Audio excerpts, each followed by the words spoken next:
topic for today, sa pagbabati ni na Vice Ganda at Billy Crawford, dapat bang ibalik si Billy sa It's Showtime? Ayun, di ba? Ito yung Bunot. last Saturday, di ba, na nasorpresa tayo? Yung sa Magpasikat. O last week, sa Magpasikat ni last ano. week. Diba? Si Billy Joe, ang kanilang anak ni Colin Garcia na si Amari, ay nag-guest sa production number ni Vice Ganda na ayon po kay Vice Ganda, bago pa yung guessing na yon ni Billy sa kanyang production number, ay magkabati na pala sila. Yes. So, Hindi ang lang tanong, yun. di ba? Tanong, Yan, ina. Oo, ang Ah, ating dapat tanong bang ay dapat ibalik? ba sa pagbabati nila ay ibalik si Billy sa It's Showtime? Yes. Maybe. Siyempre, di ba? Go. Ba yan? Oh. No. No! Alam mo, siyempre, naging party ng It's Showtime si Billy Crawford, di ba?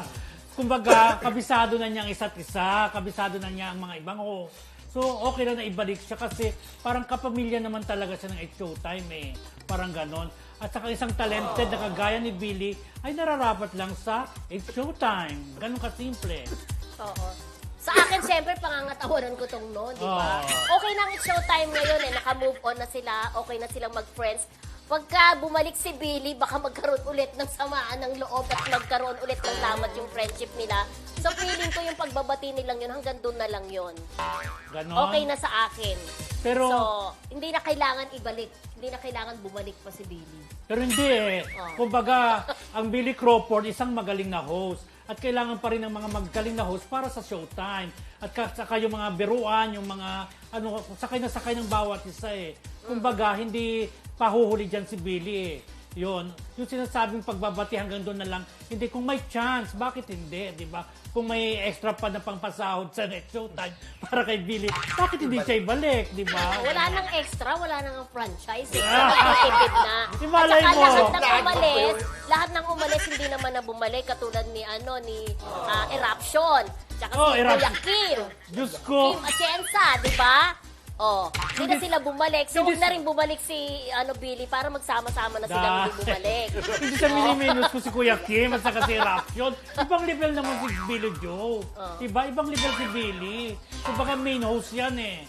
Diba? At saka kung di man sa hosting na Showtime, pwede naman sa sa mga hurado or something kasi magaling naman siyang singer. Oo, Yun. siguro agree ako doon sa part na pwedeng maging hurado, pero as host, dahil no ang sagot ko, dapat no talaga. Diba? Wala akong choice eh. Kung dapat bang ibalik sa Showtime, parang gano'n, mga regular, karapat dapat at Siguro nararapat. guest judge. Ganon? Pwede yun. Ganon? Para sa akin, ay, Ayan. nako. Ayan, Para ayaw. sa akin naman, tama din si Presolda. Naging part naman itong si Billy ng Showtime at mahusay din naman ng humor. At yun nga, gamay na nilang isa't isa.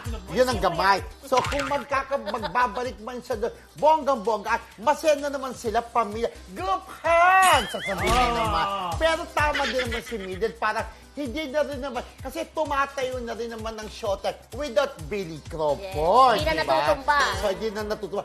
So, okay. Parehas kayo may point ang bawat isa sa inyo. Pero yan, ang masasabi ko yan, depende na lang sa management. Kung sa pagbabati ni Vice at Billy Joe ay maisip nilang ibalik sa Showtime si Billy Crawford. Yun. At dapat ibalik, no? Ayan. Oh. At parang ibalik, no, tawag dyan. No.